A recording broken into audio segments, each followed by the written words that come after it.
이달 초 청소년들을 위한 소통 공간인 중앙청소년 문화의 집의 에이블 카페가 문을 열었습니다. 청소년들이 편안하게 쉬며 고민 상담도 받고 바리스타 교육은 물론 부모님들을 위한 모임 공간으로도 활용되고 있는데요. 청소년들의 진정한 행복과 꿈을 위해 함께 노력하는 에이블 카페 사람들의 이야기를 소개합니다. 2019년 한 해 동안 춘천 송암 스포츠타운을 홈구장으로 두고 역대급 뜨거운 시즌을 보낸 강원FC. 한국 축구 역사의 한 획을 그은 순간도 기대가 큰 만큼 아쉬웠던 순간도 가득했었는데요. 강원FC가 뜨는 곳엔 항상 함께했던 크리에이터 뽐내TV와 스포츠 전문가 강원일보 김지원 기자를 만나 2019 시즌을 되돌아봤습니다. 아름다운 설경을 감상하기 위해 겨울산을 찾는 이들이 늘고 있습니다. 하지만 겨울 산행이 주는 감동을 만끽하기 위해선 무엇보다 철저한 준비가 필요한데요.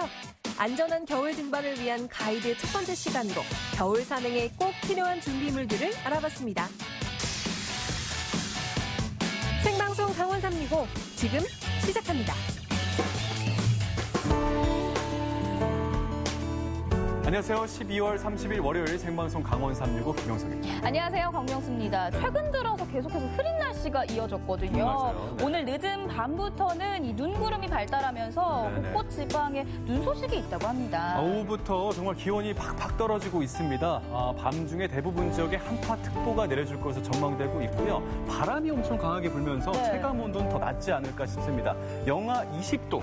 엄청나지 않습니까? 그렇죠. 영하 20도가 예상되고 있어요. 좀 유의하셔야 될 것 같습니다. 네네. 예로부터 이 연말에 다가오는 한파를 세밑 한파라고 불렀거든요. 세밑. 네, 올해도 어김없이 이 세밑 한파가 몰아칠 텐데 여러분들 네네. 건강 관리에 각별히 유의하시기 바라겠습니다.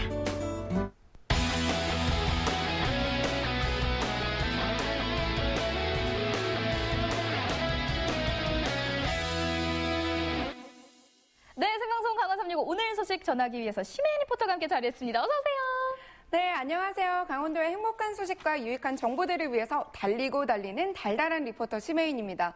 와, 열심히 달리다 보니까 어느덧 2019년도의 마지막 월요일이 시작이 됐습니다. 네네. 올 한해 얼마 남지 않은 만큼 소중하게 하루하루를 보내고 계실 텐데요. 오늘 그만큼 특별하고 의미 있게 구성했습니다. 네, 끝까지 함께 해주세요. 알겠습니다. 오늘 추운 오늘도 이렇게 자리를 빛내주고 계시는데 어떤 소식 준비해왔죠? 네, 대한민국의 미래다 하면 청소년들이 생각나실 텐데요. 이 겉으로는 청소년들이 요즘 자유분방해 보일지 모르지만 이 진로와 취업으로 인해서 아주 고민이 많다고 합니다. 맞아요. 요즘 청소년들이 부족한 게 참 많아요. 수면도 부족하고요. 그렇죠. 운동도 부족한데 운동 부족. 여기에 학업 스트레스까지 더해지니까 정말 우리 아이들이 힘들 것 같은데 맞습니다. 네. 우리 아이들을 위해서 행복한 네. 일이 무엇일지 정말 고민을 해봐야 될 것 같아요. 맞습니다. 그래서요, 이 청소년들을 위한 특별한 공간이 마련됐는데요. 진정한 힐링과 행복을 위한 청소년들의 놀이터 현장으로 지금 함께 가보시죠. 원주에 우리 청소년들이 갈 만한 데가 있어요, 없어요? 전혀 없어요, 진짜. 너무 없어요. 조금 부족한 것 같아요. 원주에 청소년들이 갈 만한 곳이 많다, 적다. 청소년들을 위한 공간이 정말 없을까요? 원주 문화의 중앙에 청소년들이 말 그대로 먹고 놀고 쉬고 함께 할 수 있는 소통의 공간이 마련됐다고 합니다. 그곳으로 오늘 함께 가볼게요.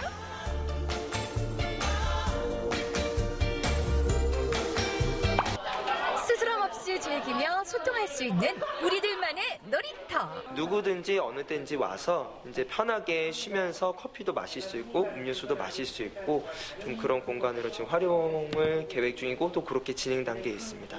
이쪽에서 친구들은 주로 어떻게 좀 생활하고 있는 거예요? 저희가 지금 청소년 운영위원회 활동 중에 하나가 주말 카페라는 활동이 있는데 그래서 이쪽에 카페를 만들어줘가지고 카페를 운영하면서 카페를 이렇게 즐기기도 하고 이쪽에서 보드게임이나 아니면 책을 읽으면서 편하게 쉬는 공간이에요. 최근 원주에 청소년들을 위한 특별한 공간이 생겼다고 하는데요. 아기자기한 카페가 있는데 우리 청소년 친구들이 바리스타로 활동하고 있다고 하거든요. 얼마나 잘하는지 한번 지켜볼게요. 이곳에서 바리스타 교육을 받은 친구들이 직접 카페를 운영하며 커피와 음료를 만들어내고 있는데요. 원하고 좋아서 배운 일인 만큼 커피를 만드는 시간이 행복하다는 친구들. 갓 볶은 신선한 원두를 곱게 갈아 뜨거운 물을 부어주면 10대의 순수와 열정이 담긴 커피가 탄생되는 거죠. 커피 나왔습니다. 감사합니다. 이 크레마 보세요. 장난 아니에요. 뜨거운데.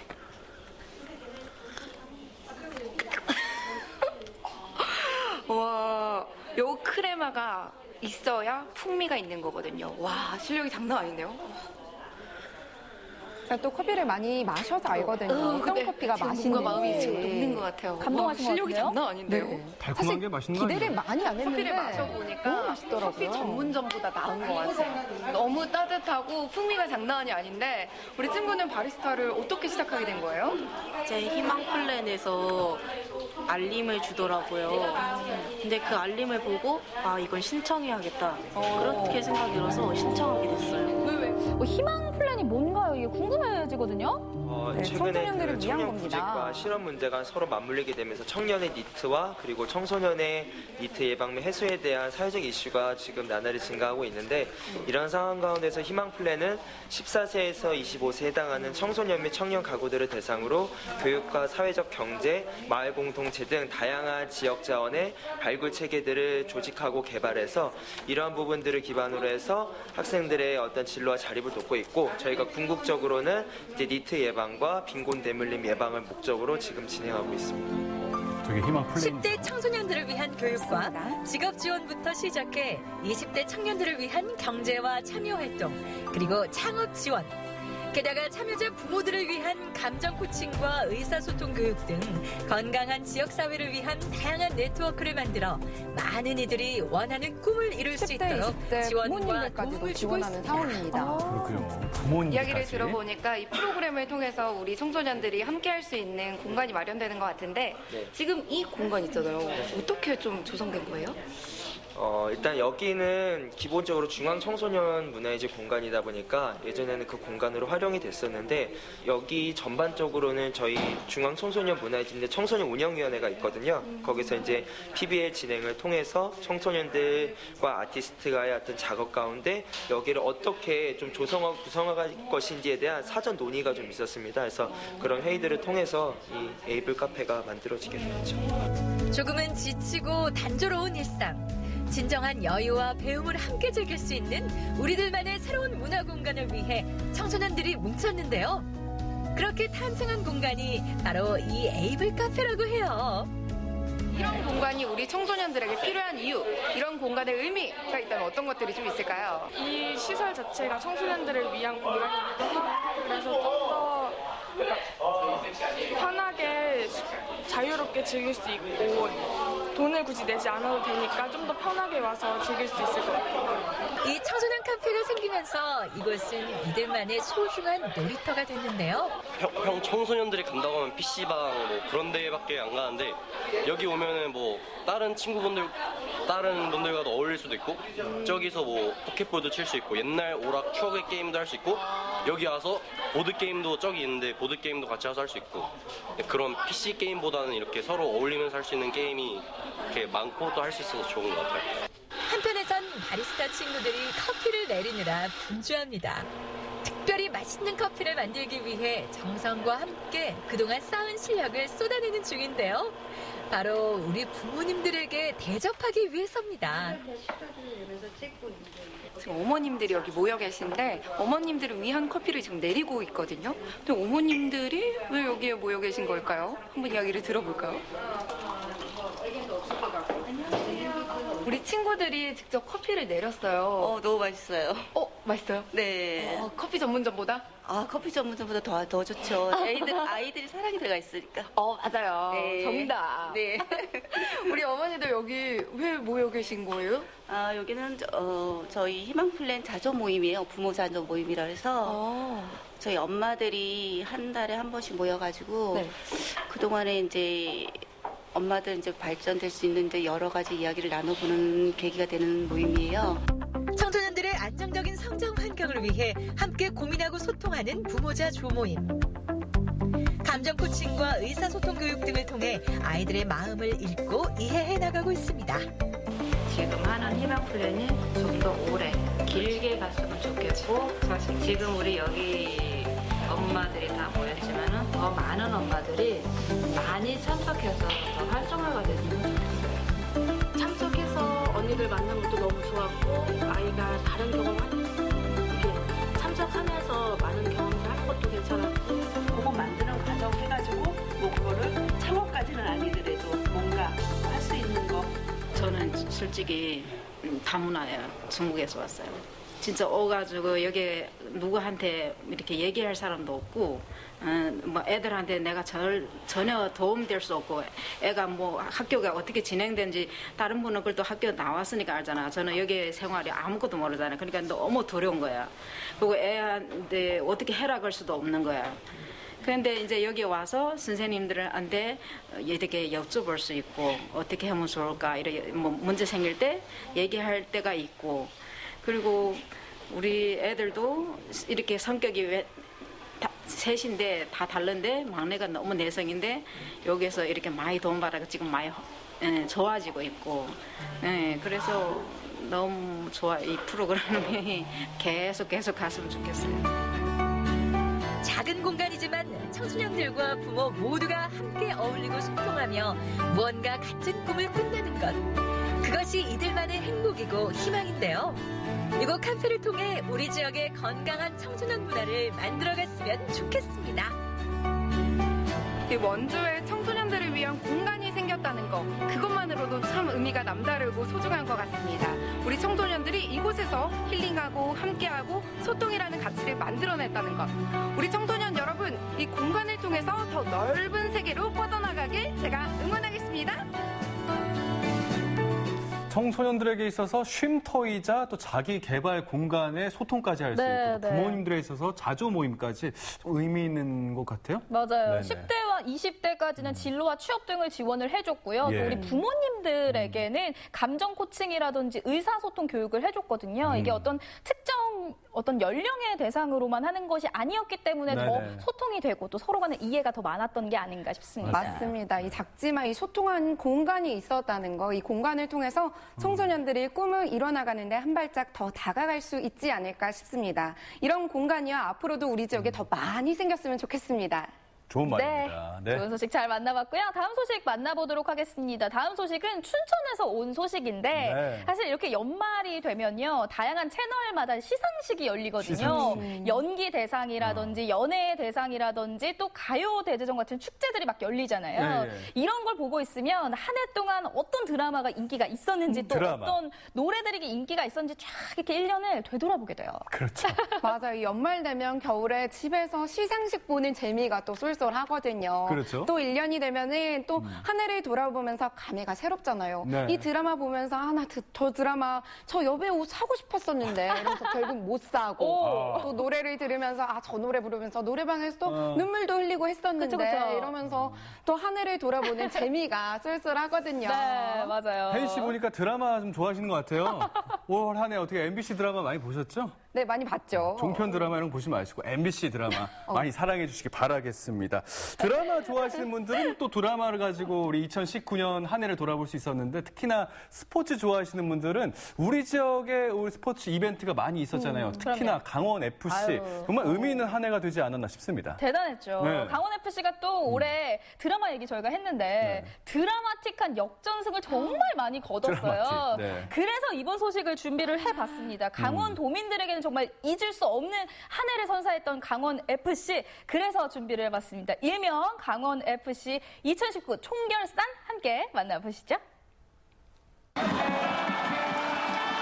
춘천 홍구장을 가득 채우던 함성소리. 올 한 해 강원FC는 그 어느 때보다 뜨거운 1년을 보냈습니다. 도저히 잊혀지지 않는 순간, 아직도 심장이 뛰는 명장면들. 강원FC의 2019년 추억들을 총결산해봅니다.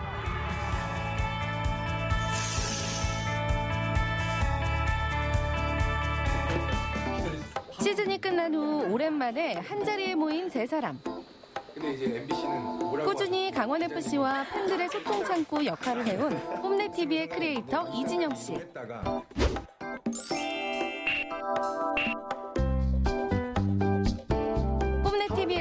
2부를 맡고 있는 안석순 씨.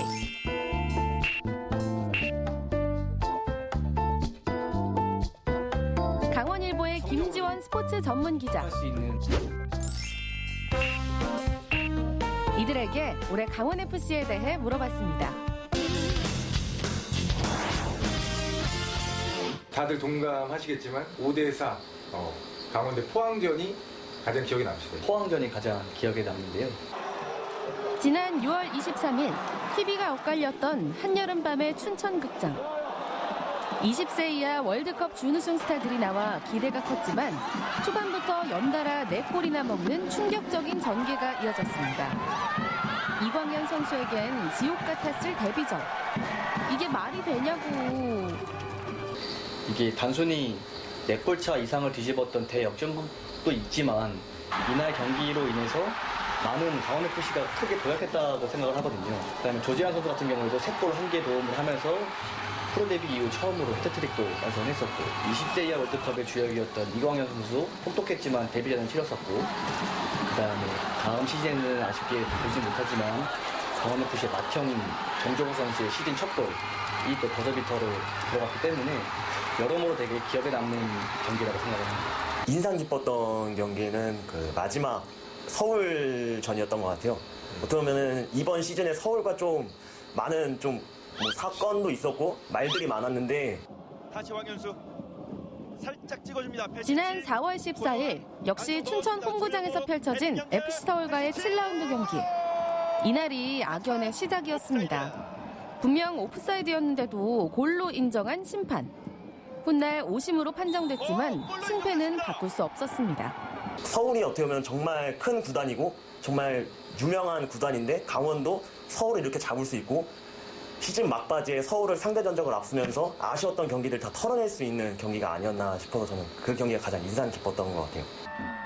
원수는 외나무다리, 아니 파이널 라운드에서 만난다. 파이널 A라운드 첫 경기에서 다시 만난 서울. 막판 통제 불가. 이 팀은 절대 막판을 막을 수가 없습니다. 야 정말 명품 중에 명품 경기는 이유가 있네요.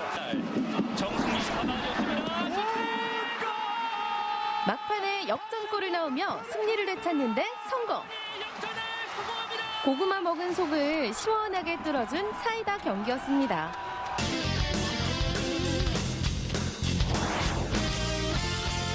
올 시즌 파이널 A 4번째 홈경기였던 대구FC 전이 좀 많이 아쉬운데요. 이날 이겼었으면 저희가 4위까지도 올라갈 수 있었던 길목이었는데 이날 패배로 내년 아시아 챔피언스 리그 출전권도 탈락이 확정이 됐었고 그다음에 구단 최고 성적도 이룰 수 있었던 길목에서도 많이 떨어져서 조금 이 부분은 좀 많이 아쉬운 경기로 생각합니다. 이 경기 때는 또 MBC랑 저희가 같이 그 춘천 경기장에서 가서 촬영을 했었을 때인데 그때는 대구 팬이고 우리 강원 팬이고 다 포항을 응원하는 그런 상황이 연출됐던. 상위 스플릿이 이미 정해졌고 강원도 치고 올라갈 수 있는 상황이 마련이 되어 있었는데 그 마지막 포항전에 2대1로 앞서고 있다가 마지막 90분이 지나서 이제 실점을 하면서 아쉽게 무승부가 돼서 위로 도약할 수 있는 좀 도약할 수 있는 그 상황을 좀 아쉽게 놓친 게 아닌가. 그래서 그 경기가 좀 가장 아쉬운 것 같아요.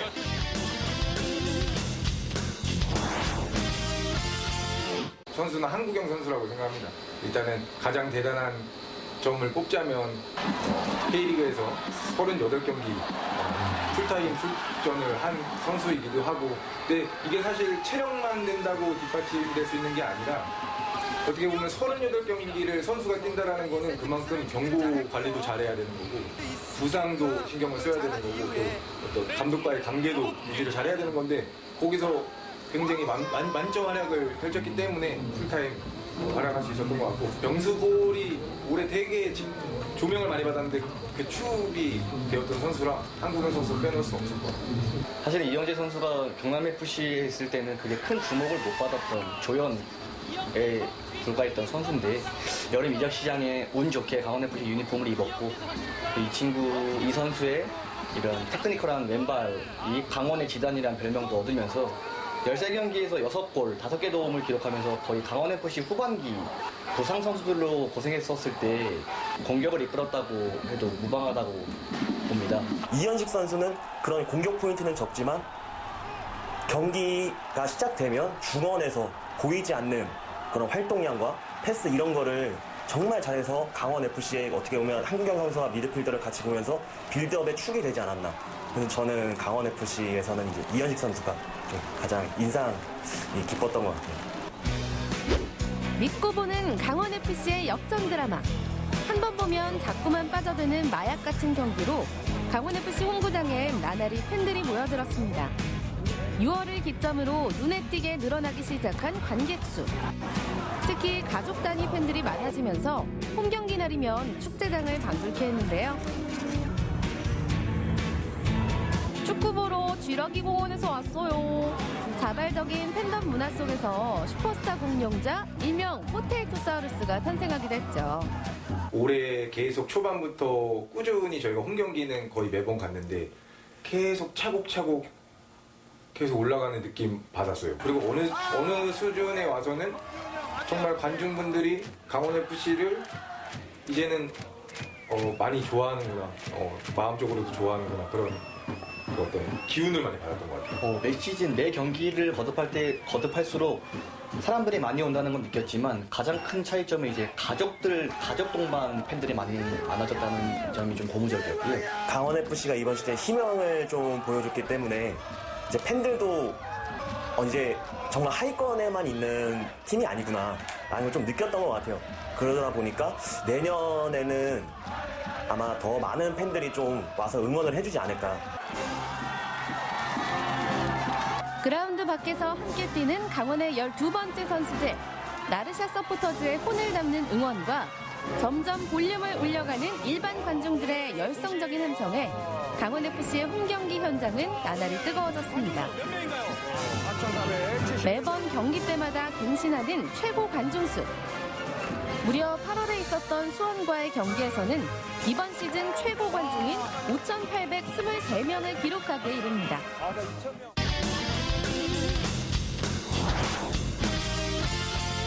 대굴. 네, 그렇죠. 합치면 대울이죠. 근데 아마 두 번째도 아마 저희도 서울에 했었을 것 같아요. 대구 서울. 이 정도면 강원의 천적이라고 해도 무방한 대구FC. 처절할 만큼 강원은 대구 앞에서 무너져 내렸습니다. 더더욱 속상한 건 마지막 홈경기였던 11월 23일 경기에서 대구로 인해 아시아 챔피언스리그 진출의 꿈이 물거품이 됐다는 사실. 결국 2019년에 대구와의 최종 전적은 1무 3패. 울산은 지금까지는 뭐 아직 울산을 잡기에는 좀 현실적으로 좀. 저도 울산은 당연히 져야 된다고 생각합니다. 저도 올 시즌에 울산 기대한 게 없어요. 이기려고 하지 말고 게임은 확실히 져야 된다고 생각해요. 그래야지만 우리의 민낯을 볼 수가 있으니. 항상 울산전은 기대 안 하고 봐요. 안 하고 보는데 이러다 이기겠네 하다가 그런 경기가 많죠.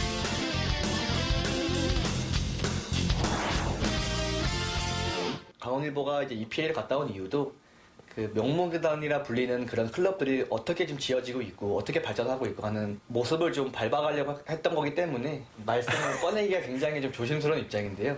그냥 갈 길이 좀 멀다라는 좀 생각이 좀 듭니다. 왜냐하면 예산적인 측면도 있고 그다음에 부지 선정, 그다음에 연고지 정착 같은 문제도 짧은 시간에 되진 않는 것 같아요. 아무래도. 물론 기자님께서 영국도 갔다 오셨지만 너무 좋은 경험이셨겠죠. 근데 이제 또 가까이서 보면 저는 딱 대구가 강원이 따라가야 할 적절한 구단이라고 생각해요. 대구도 정말 강원하고 다를 게 없었거든요. 불과 몇 년 전만 해도. 근데 지금 대구를 보면 경기장이 꽉 차 있고 이제는 진짜 K리그 다른 팬들도 대구를 한 번쯤 가보고 싶고 막 되게 명문 구단처럼 좀 인식하는 그런 게 생겼는데 올해보다는 한 단계 상승할 거라고 생각을 합니다.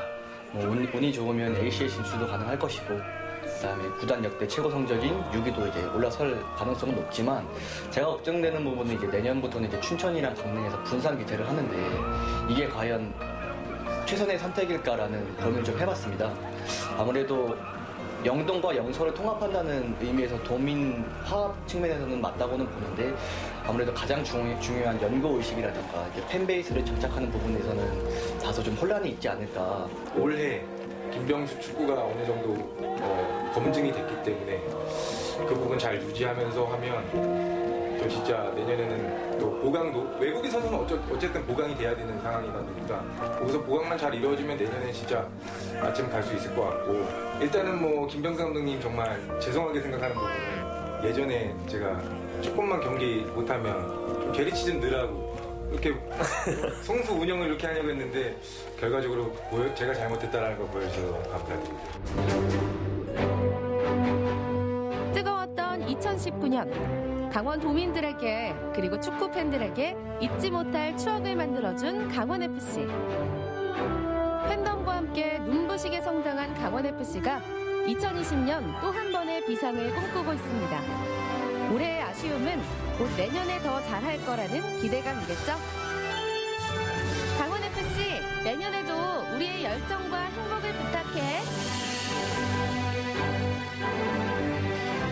네, 포항전은 정말 기적이었다고 볼 수 있겠고요. 서울전은 고구마 같던 사이다. 네. 대구전은 이악 물고 내년을 기약하게 만들었던 순간이었던 것 같습니다. 강원FC는 정말 눈물 없이 볼 수 없었던 엄청난 에피소드들이 많이 있었던 것 같아요. 맞습니다. 네. 특히 올 한 해 강원 FC가 정말 흥미로웠잖아요. 네. 그래서 평소에 스포츠에 관심이 없던 분들도 이 축구에 입문하신 분들, 축덕이 된 분들이 많다고 해요. 저도 그 중에 하나인데요. 네. 그래서 혼자 경기장을 찾다가 이제는 가족분들과 함께 경기장을 가는 분들이 많다고 하네요. 맞아요. 특히나 아이들을 위해서 미니 수영장이라든지 마술쇼 같은 뭐 즐길거리, 볼거리들이 많아졌거든요. 네네. 내년에도 이렇게 즐거운 축제 분위기로 계속해서 이어지길 바라도록 하겠습니다.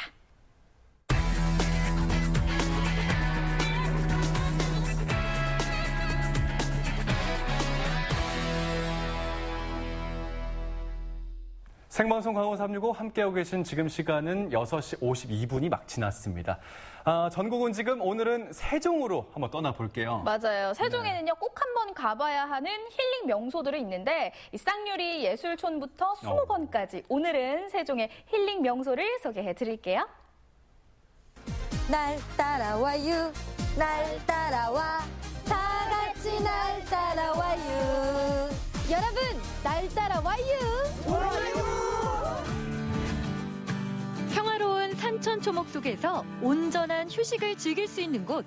세월과 자연의 힘, 그리고 사람의 정성과 노력이 더해져 아름다운 휴식처로 거듭난 이곳은 세종특별자치시 전동면에 위치한 수목원입니다. 열심히 일한 자여 떠나라! 여러분, 오늘은요, 고단했던 한 해를 마무리하면서 올 한 해 수고한 나에게 선물하고 싶은 아주 특별한 힐링 공간을 소개해드리려고 합니다. 너무너무 기대되시죠? 저만 믿고 따라오세요. 10만 평 규모의 땅에 천여 종의 꽃과 나무들이 빼곡히 숲을 이루는 이곳은 일구는 즐거움으로 시작해 세월과 정성이 쌓여 탄생한 공간이라는데요. 자연을 사랑하는 마음이 수목원 곳곳에 녹아 있습니다. 와, 이 공기만 마셔도 상쾌해지고요. 나무들도 너무 아름다운데 이 수목원은 어떤 곳이에요? 식물뿐만 아니라 동물과 함께하는 그런 수목원인데요. 보시다시피 이렇게 상록수가 많아서 사시사철 푸르름을 감상하실 수가 있어요. 그리고 무엇보다 동물도 함께하기 때문에 되게 동적인 그런 공간입니다. 봄부터 겨울까지 사계절의 아름다움을 모두 만날 수 있는 식물원. 특히 들어서자마자 향긋한 꽃내음이 퍼지는 열대식물원에는 국내에서 흔히 볼 수 없는 식물들이 모두 모여 있다는데요. 마치 정글에 들어온 듯 크고 작은 꽃나무들이 저를 반겨듭니다. 이거 열매인데요, 열매? 네, 맞아요. 레몬입니다. 네. 폰데로사라는 레몬이고요. 크기가 굉장히 크죠. 어른 주먹 2개보다 더 커요, 지금. 아기 얼굴만한데 일반 레몬보다 한 7배, 10배 정도 강한데요. 요거는 그냥 드실 수는 없고 말려서 차를 드신다던가 아니면 이렇게 잘게 하셔서 청을 만들어서 드시면은 몸에 아주 참 좋을 거예요. 커피나무입니다. 커피 좋아하시죠? 커피 좋아하죠. 커피나무예요? 네네. 와, 신기하다. 커피나무도 그 공기정화 기능이 있어서 가정에서도 키우셔도 충분히 열매를 보실 수가 있어요. 이 추운 날씨에 몸을 웅크리고만 있었는데 여기 와서 이렇게 갓도단한 탱글탱글한 열매도 보고 나무도 보니까 뭔가 막 살아나는 것 같아요. 그쵸, 생동감이 있죠. 그러니까. 수목원을 둘러봤으니 이제는 동물 친구들을 만나러 가볼까요? 재물운과 생명력을 상징하는 형형색색의 비단잉어들. 겨울을 맞아 관람객을 반기던 오색 연못에서 실내 양식장으로 이사를 했답니다. 아니, 이게 보고도 믿을 수가 없는 게 이게 몇 마리예요, 지금? 한 500여 마리 정도 될 거예요. 500여 마리요? 네, 이 수조에 있는 아이들만. 물이 꽁꽁 어는 겨울엔 비단잉어들이 무사히 겨울을 날 수 있도록 실내 양식장을 만들어 관리한다는데요. 이렇게 많은 잉어들을 또 우리 시민 여러분이 직접 볼 수 있도록 개방을 해놓으신 거네요. 겨울이다 보니까 기온이 많이 떨어지잖아요. 그러면 움직임이 거의 덜 하거든요. 그런데 이렇게 따뜻한 온실로 오게 되면은 움직임도 활발해지고 조금 더 가까운 곳에서 직접 가까운 데서 볼 수 있고 먹이도 주고 체험들을 할 수가 있어요. 네. 비단잉어 먹이 주기 체험. 저도 한번 해봤는데요. 사람들의 이제 발자국 그리고 물결, 아이들이 이동하는 물결에 따라서 그 진동에 따라서 이렇게 움직이고 있어요. 지금도 이렇게 우와. 어머 어떡해. 와 진짜 멋있다. 먹이를 따라 오색 빛깔로 비단 물결을 일으키는 잉어들. 힘차게 물결을 가르며 떠오르는 모습이 정말 장관입니다.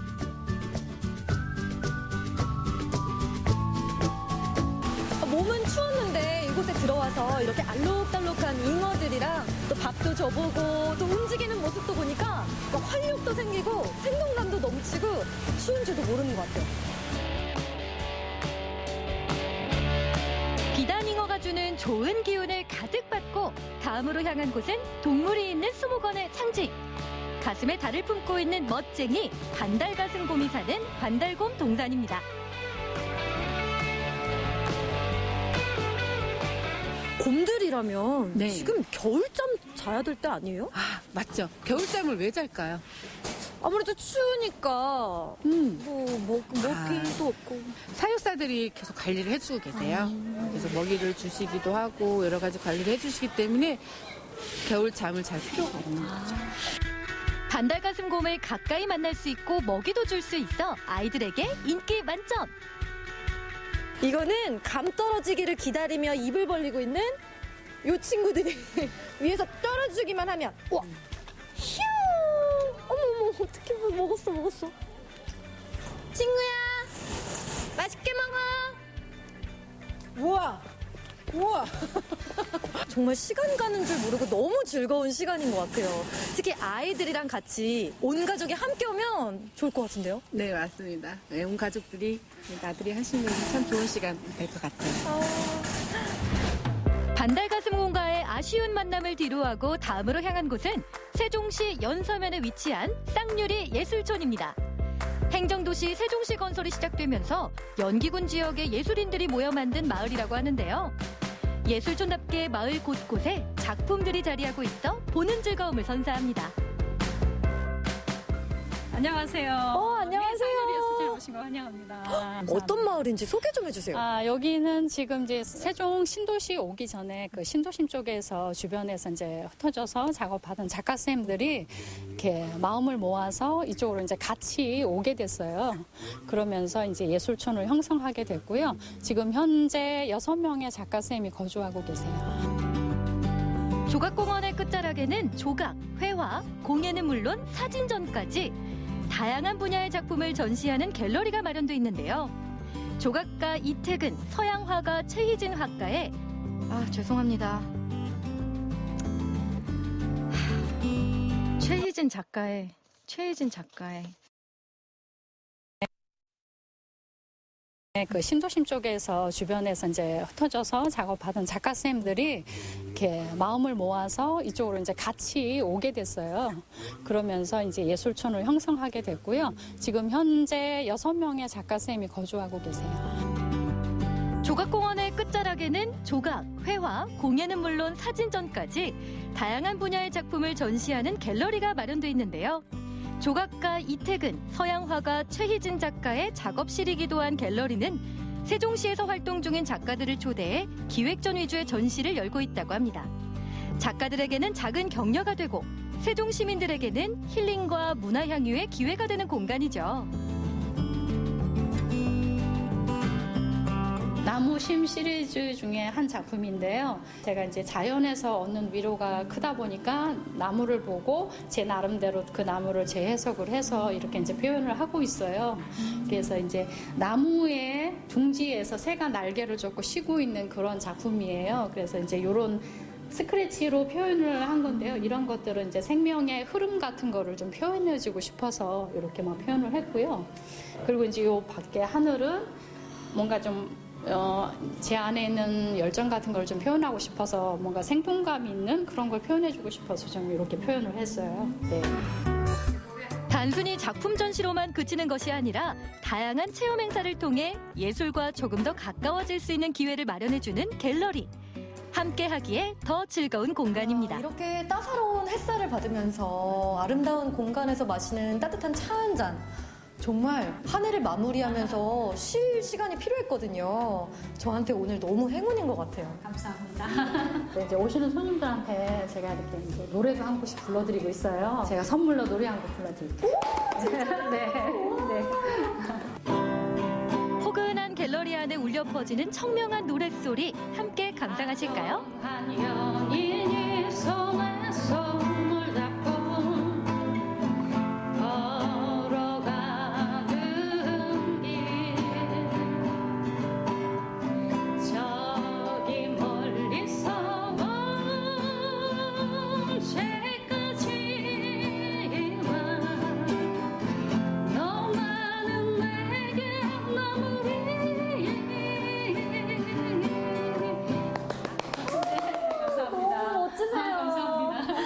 여러분도 올 한 해 마무리 잘 하시고요. 따뜻하고 아름다운 연말 보내세요.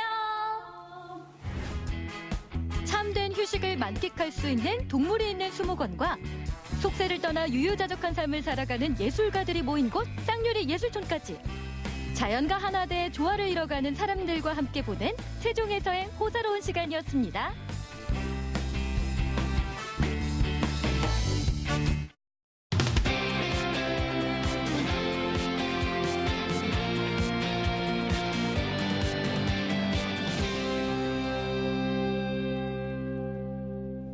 네, 앞서 잠시 방송 상태가 네. 원활하지 못했던 점 사과드리도록 하겠습니다. 갑자기 추워지면 기계도 좀 놀랄 때가 있어요. 놀랐나 봐요. 네네. 네. 그리고 강원도가 눈이 또 많이 내리기도 그렇죠. 해요. 이렇게 눈이 많이 내리는 겨울, 우리 강원도에서는 어떤 걸 좀 즐길 수 있을까요? 저는 개인적으로 스키를 참 잘 타고 싶거든요. 잘 타는 게 타지 아니라. 못하지만 네네. 그래서 항상 이렇게 하얀 눈이 많이 내리는 겨울철 되면요. 눈썰매장이나 특히나 스키장이 생각나요. 너무 생각납니다. 네, 맞습니다. 네, 네. 강원도 하면요, 이 겨울 축제들을 빼놓을 수가 없는데요. 빙어 축제, 산천어 축제, 태백산 눈 축제. 와, 추위를 잊게 하는 그 축제들이 정말 많거든요. 역시 뭐 강원 365 MC 리포터답게 정답을 쏙쏙 말씀해 주시지는 않았어요. 정답이에요? 스키장 정답이 아니었군요. 아니, 뭐 스키장 맞을 수도 있고요. 네, 겨울 네. 축제 맞을 수도 있어요. 하지만 오늘은요, 겨울 산행에 대해서 이야기를 해보려고 산행? 하거든요. 네. 네. 이 산등성의 가장 윗부분인 이 산마루에 하얗게 눈이 내리고 나면요, 이 산고대를 보기 위해서 정말 많은 분들이 겨울 산행에 오르고 있습니다. 오늘은요, 이 겨울 산행의 모든 것을 알아보기 위해서 속초로 가보도록 하겠습니다. 이것은 입에서 난 소리가 아니다. 들리는 거 오바. 여기는 현재 에베레스트 해발고도 8,828m. 산소가 2% 부족하다. 숨을 못 쉬겠다. 살려줘라 오바. 오케이, 커트. 연기 괜찮나요? 진짜 막 산소가 모자란 그런 기분이 들었습니다. 자, 이제 눈도 내리고요. 겨울입니다. 겨울만 되면 제가 너무나 해보고 싶었던 거 바로 설산 트레킹입니다. 이 눈 덮인 산길 따라서 정상 딱 올라가가지고 산고대를 쫙 바라다 보면 그 경치가 말이죠, 정말 예술입니다.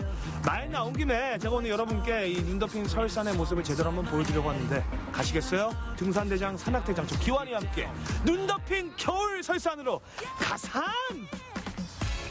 겨울철 등반 가이드 파트 1 지금 시작합니다. 멋진 풍경을 보여주겠다던 김기환 리포터. 등산하려면 준비 단단히 해야 할 텐데 왜 이렇게 여유가 넘치죠? 준비한 건 아무것도 없고 맨몸으로 그냥 가도 되는 거예요, 진짜? 따라오라니까 왜 자꾸 안 오는 거 저 못 믿어요? 손 안 잡아줬다고? 아, 또 우리 어머니가 저기 아무나 저기 손 잡아주지 말라 그러는데. 알겠어요. 자, 손 잡아줄게요. 나만 믿고 따라와요. 괜찮다니까. 잠시 후 큰 소리 뻥뻥 치던 기환 씨에게 대체 무슨 일이 있었던 걸까요? 아.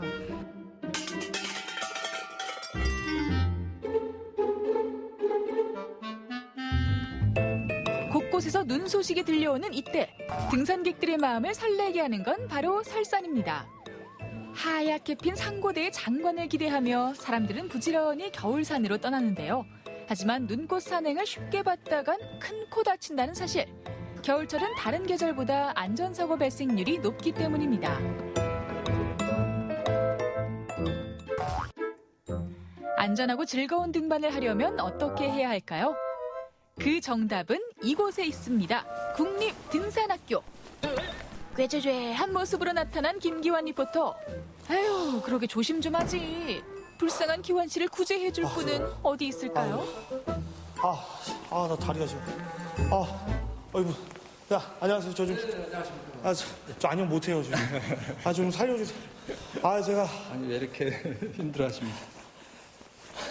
겨울 설산 우리 저기 시청자분들한테 제가 이렇게 보여드리려고 겨울산 올라갔다가 만만히 봤다가 지금 그거야 저 머리 보세요 지금 엉망진창이야 진짜. 어구 그랬죠요.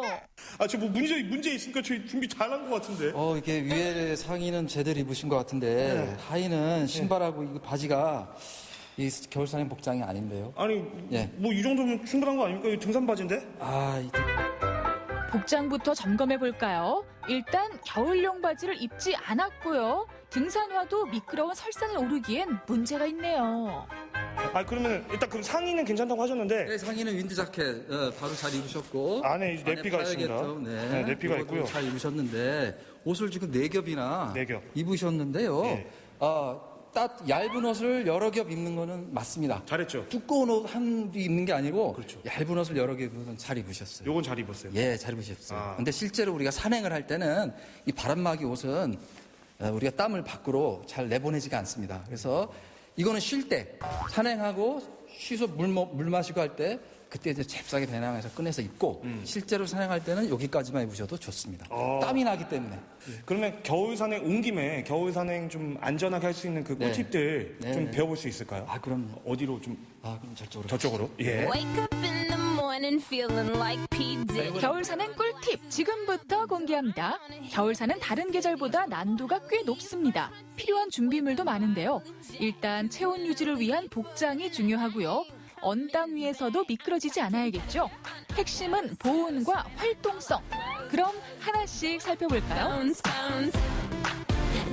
그러면은 어떻게 저희가 보니까 딱 봐도 이건 뭔가 좀 전문적인 느낌이 좀 나는데. 예, 이건 다 이제 전문 등산 장비고 이 앞에 테이블이 있는 게 이제 겨울 산행 초보자 분들을 위한 기본 장비가 되겠습니다. 겨울철에는 이제 얼음이 어려운 경우가 있을 수 있기 때문에 아이젠을 꼭 가져가셔야 돼요. 요즘 도로에 보면은 블랙아이스라고 하잖아요.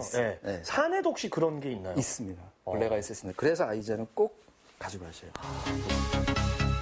설산을 오르려면 아이젠은 기본 중에 기본. 등산화에 덧대어 착용하세요. 그다음에 중요한 게 스패츠. 자, 겨울에는 우리 산행 중에도 눈이 올 수 있고 폭설이 내릴 수가 있어요. 자, 그러면 지금 이 신발과 자기 이제 하의, 이 바지, 바지 사이에 들어오는 요 공간에 눈이 들어올 수가 있겠죠. 그러면 이제 이게 나중에 동상에 걸릴 수가 있어요. 그렇죠. 눈이 많이 쌓인 산길을 걸을 땐 스패츠를 꼭 준비하세요. 자, 그 다음에 우리가 겨울철에 겨울산에 가면 눈이 많잖아요. 그럼 빛이 눈에 반사돼서 눈 안으로 다 들어옵니다. 자, 이럴 경우는 나중에 심한 경우 이 고글 안 쓰게 되면 설맹에 걸려요. 설맹? 설맹. 앞이 안 보이는 이제 이게 반사 많은 빛이 안으로 들어가서 이게 이제 안 보이는 순간적으로. 멋이 아니라고요. 눈 건강을 위한 선글라스나 고글. 그런 의미에서. 그다음에 이제 모자도 기본이겠죠. 모자. 네, 모자. 자, 모자인데 이 겨울철에 머리랑 목을 통해서 열을 가장 많이 우리가 뺏깁니다. 자, 그래서 자, 갑자기 사냥하는데 눈보라가 쳤어요. 자, 그러면 이거 하나 뒤집어 써야 됩니다. 두 건입니까? 그걸 빼고 한번. 예, 그걸 빼고. 자, 이거 이제 바라클라바라고 하는데. 바라클라바요? 네, 바라클라바. 네. 그냥 쭉 써. 머리와 목을 감싸면 체온 유지에 가장 효과적입니다.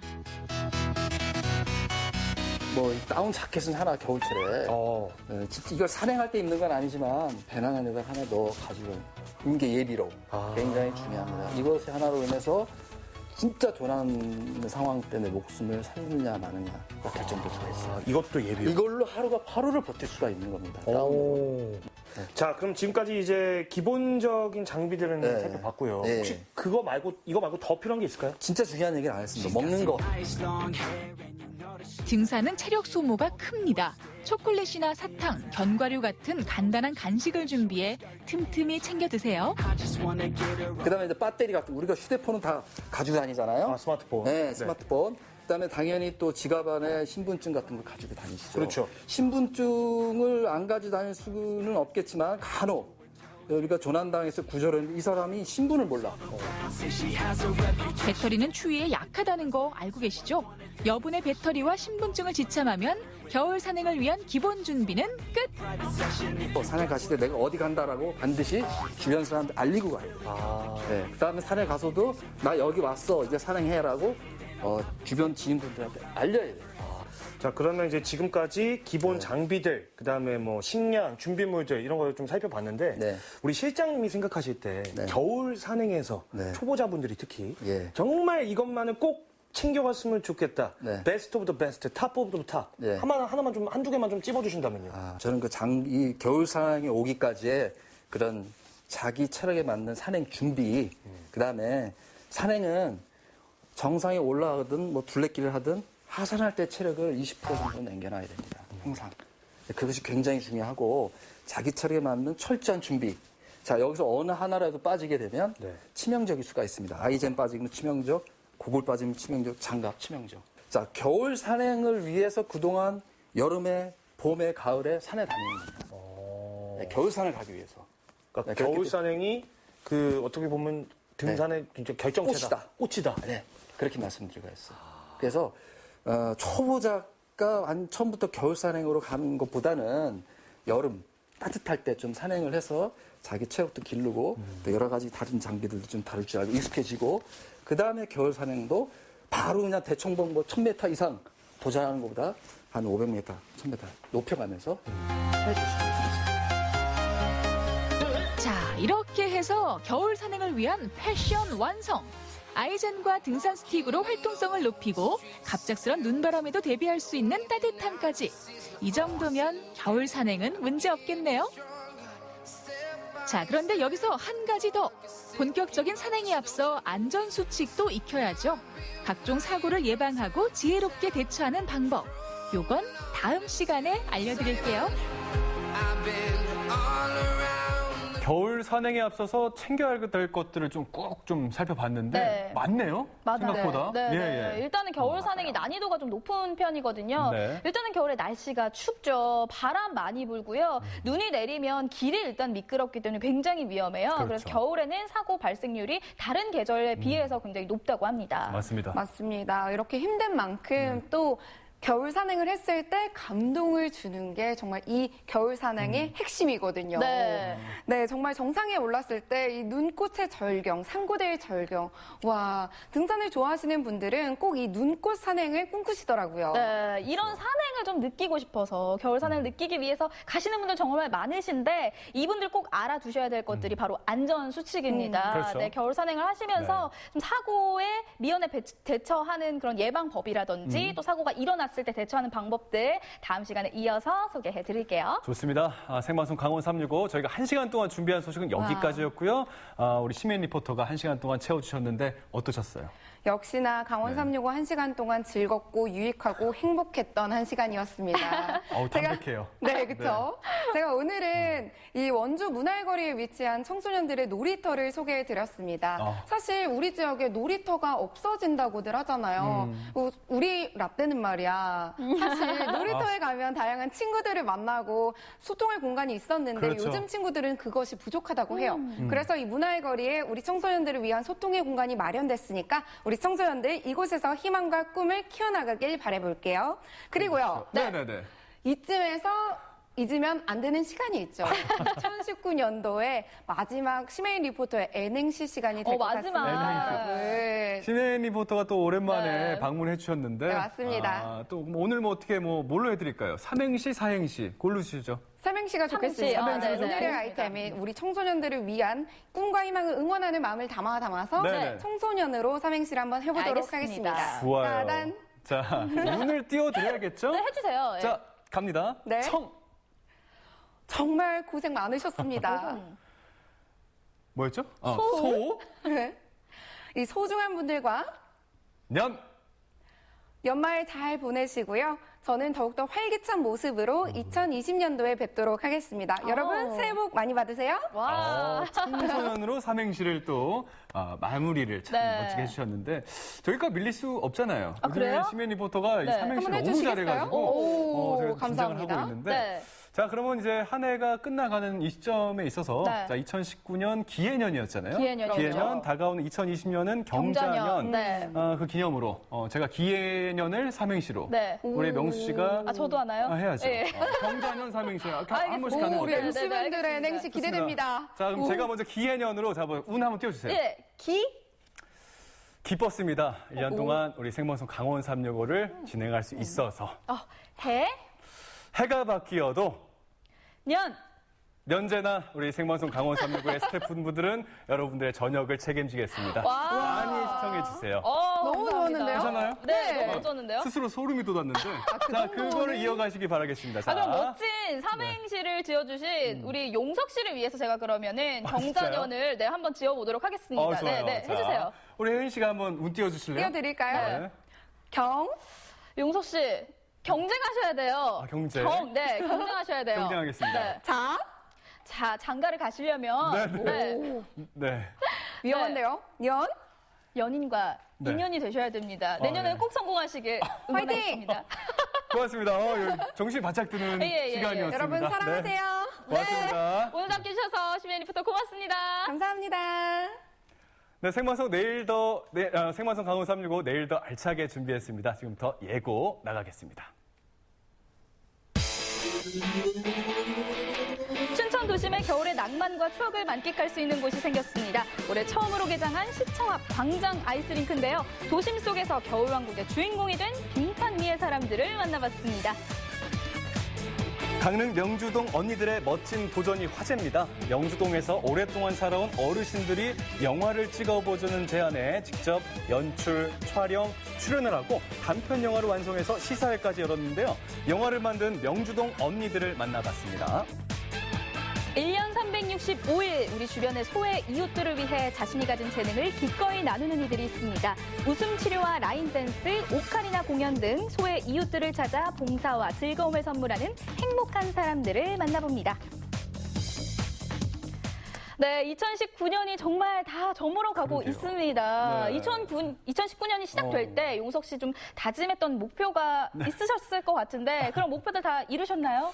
조금 전에 우리 명수 씨가 경자년으로 삼행시 저한테 선물해 주셔서 너무나도 감사해가지고 제가 정말 감동에 복받쳤고요. 자, 제가 계획했던 것들 이룬 것도 있고 못 이룬 것도 있고 지금 여러 가지 좀 생각이 스쳐가는데 지금 저희 함께 해주고 계신 분들도 아마 같은 생각이지 않을까 싶습니다. 네, 맞아요. 여러 가지 목표들 이루시고 또 이루신 부분도 있으실 테고 또 못 이룬 부분도 있을 텐데 아마 2020년 다가오는 새해에 많은 분들이 이 다이어트 결심하신 분들 참 많으실 것 같은데 이분들에게 제가 두 가지만을 기억하라고 알려드리고 싶은 게 바로 수면과 지방 섭취입니다. 맞습니다. 수면, 지방 섭취. 특히나 이 수면이 부족하게 되면요. 식욕을 억제하는 호르몬의 분비량은 적어지고 증가하게 하는 호르몬은 네. 상대적으로 많아진다고 합니다. 그러다 보니까 다이어트 결심하시는 분들이 꼭 간과하셔서 안 되는 게 바로 아까 우리 명수 씨가 말씀하신 이 수면 양의 좀 양질의 수면 그리고 충분한 수면이 중요할 것 같습니다. 네, 이렇게 다이어트에 성공을 하시려면요. 네. 적절한 충분한 수면이 필요할 것 같고요.